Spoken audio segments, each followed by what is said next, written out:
پاک کمیٹے کی دغه والے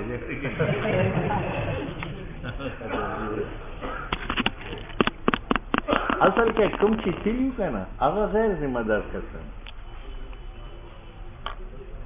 دا چې ذمہ دار کسان تلیو کنه اخر هغه پښتنو هغوی موږ والا پرسو یا ستا ډوډۍ والا خورو چې زموږ د خبرو بیا ورسره منله بس دوی لاړه سپینې غوښې وخوړې او را روان شي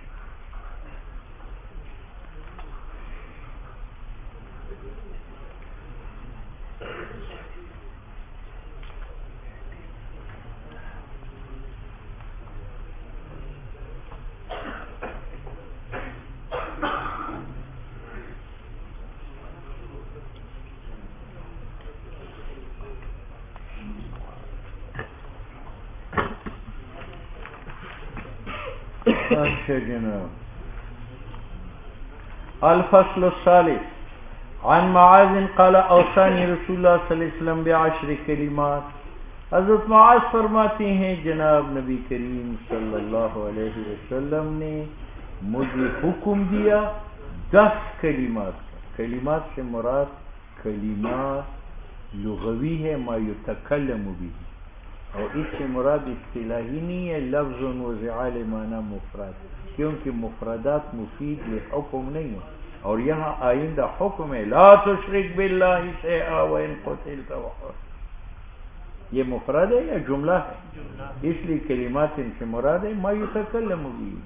نبی علیہ السلام نے حکم صادر فرمایا بعشرۃ کلمات، 10 کلمات 10 احکام کے ساتھ. پہلا حکم یہ فرمایا لا تشرک باللہ شیئا وان قتلت وحرقت. اے معاذ آپ خدا کے ساتھ شریک نہ ٹھہراؤ، شیئا نہ ذات میں، نہ صفات میں، نہ اسماء مخصوصہ میں، نہ اختیارات میں، نہ عبادات میں.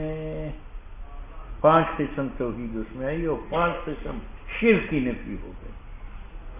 وَإِن قُتِلْتَ اگرچہ آپ کو قتل کیا جائے وہ برداشت کرو لیکن شرک نہ کرو. وَحُرِّقْتَ اگرچہ آپ کو جلا دیا جائے جلنا گوارا کرو مگر شرک کو گوارا نہ کرو. ٹھیک ہے، یہ ایک حکم.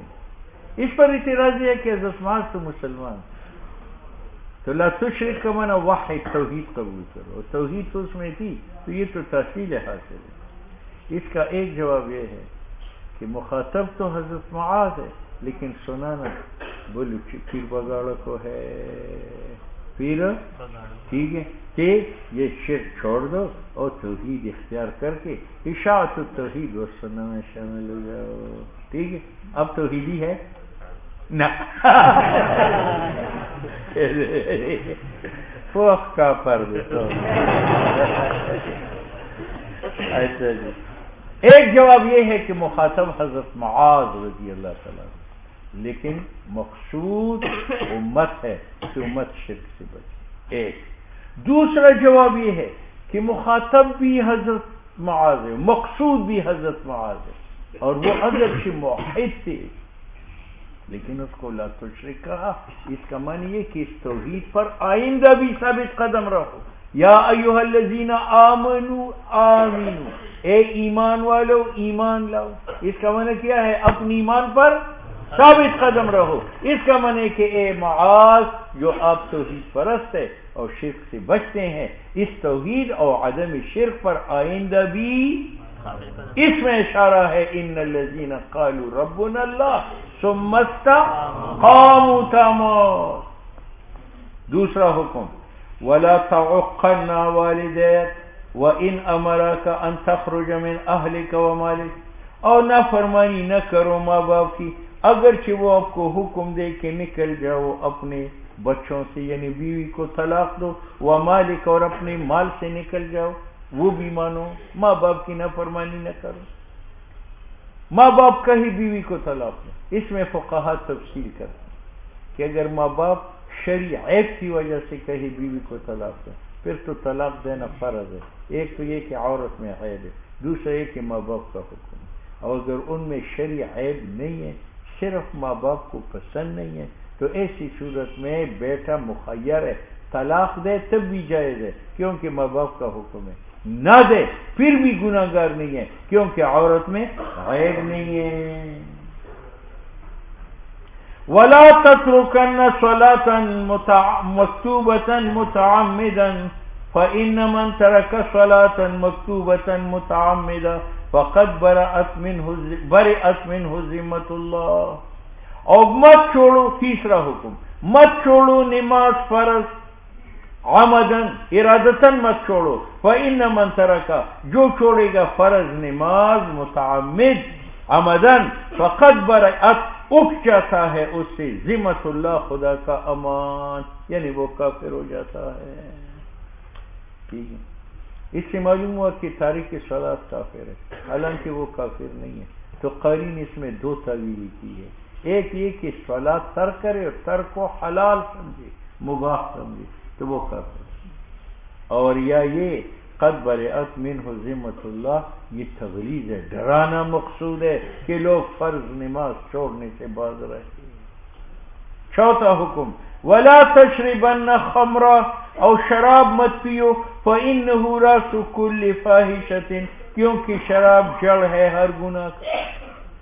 عقل کو عقل اس لیے کہتے ہیں کہ عقل کا معنی روکنا، رسی کا معنی بھی عقل ہے، کیونکہ یہ اونٹ کو بھاگنے سے روکتی ہے، تو عقل کو بھی اس لیے عقل کہتا ہے کہ یہ انسان کو گناہ سے روکتی ہے، اور شراب پینے سے عقل سو جاتی ہے، جب سو جاتی ہے تو آنکھ آوارہ بنتی ہے، زبان آوارہ بنتے ہیں، کان آوارہ بنتے، پاؤں آوارہ بنتے، شرمگاہ آوارہ بن جاتی ہے، پھر انسان زنا کر گزرتا ہے۔ تو تمام گناہوں کا، آنکھ جو بد دیکھتی ہے، کان بد سنتے ہیں، زبان بد بولتی ہے، ہاتھ ظلم کرتا ہے، فرد زنا کرتا ہے، یہ تمام کا بچاؤ عقل سے تھا، اور شراب نے عقل کو مارا جو بادشاہ تھا، تو فوج تیتر بتر ہو گئی، ہر گناہ، ہر عضو گناہ میں مبتلا۔ وَإِيَّاكَ وَالْمَعْصِيَةَ، اور اپنے آپ کو بچاؤ گناہ سے، فَإِنَّ بِالْمَعْصِيَةِ حَلَّ سَخَطُ اللَّهِ، گناہ کی وجہ سے کھل جاتا ہے خدا کا غضب۔ وَإِيَّاكَ وَالْفِرَارَ مِنَ الزَّحَفِ، اور اپنے آپ کو بچاؤ جہاد سے بھاگنے سے، یعنی جہاد سے بھاگنا۔ وَإِنْ هَلَكَ النَّاسُ، اگرچہ سارے مجاہد مر جائے آپ ڈٹے رہے۔ وَإِذَا أَصَابَ النَّاسَ مَوْتٌ، اب جب لوگوں کو عام بیماری آئے اور لوگ مرتے جاتے ہیں، وَأَنْتَ فِيهِمْ، اور آپ پہلے سے وہاں موجود ہے، فَاصْبِرْ، بھاگو نا، وہاں ثابت قدم رہو۔ یہاں سے معلوم ہوا کہ بیماری سے بھاگنا درست نہیں ہے، اور دوسری حدیث میں ہے فَرِّ مِنَ الْجُذَامِ فَرَارَكَ مِنَ الْأَسَدِ، طاعون سے، جذام سے ایسے بھاگو جیسے شیر سے بھاگتے ہو۔ اس سے معلوم ہے بیماریوں سے بھاگنا جائز ہے، کیونکہ ایک کی بیماری دوسرے کو لگ جاتی ہے، اور یہاں سے معلوم ہوتا ہے بیماریوں سے مت بھاگو، فَاصْبِرْ۔ ٹھیک ہے، اس کے قاری نے دو تطبیق کی ہے، ایک تطبیق اس حدیث کی روشنی کی کہ اس حدیث نے فرمایا کہ باغ و مت کب، وَأَنْتَ فِيهِمْ، جب آپ پہلے سے وہاں موجود ہے، بیماری آپ کے بعد آ گئی تو ثابت قدم رہو، باغونا۔ اور اس حدیث میں جو ہے فَرِّ مِنَ الْجُذَامِ فَرَارَكَ مِنَ الْأَسَدِ، اس کا معنی یہ ہے کہ بیماری افغانستان میں ہے، اب یہاں ہے تو فر کا معنی وہاں جاؤ نا، تو تطبیق ہو گئی ہے نہیں، جہاں آپ ہے خدا نخواستہ بیماری آئی تو کیا حکم ہے، بس، اور جہاں بیماری ہے آپ وہاں نہیں ہے تو اس کا معنی فر کا معنی کہ وہاں جاؤ نا۔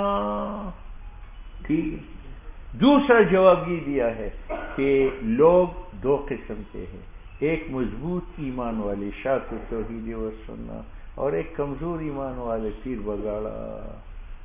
اشاعت توحید کو اگر بیماری لگ بھی جائے تو وہ من جانب اللہ سمجھتا ہے، اور پیر بگاڑوں کو بیماری لگ جائے وہ کہتے اس بیمار سے مجھے لگ گئی تو کافر ہو جاتا ہے۔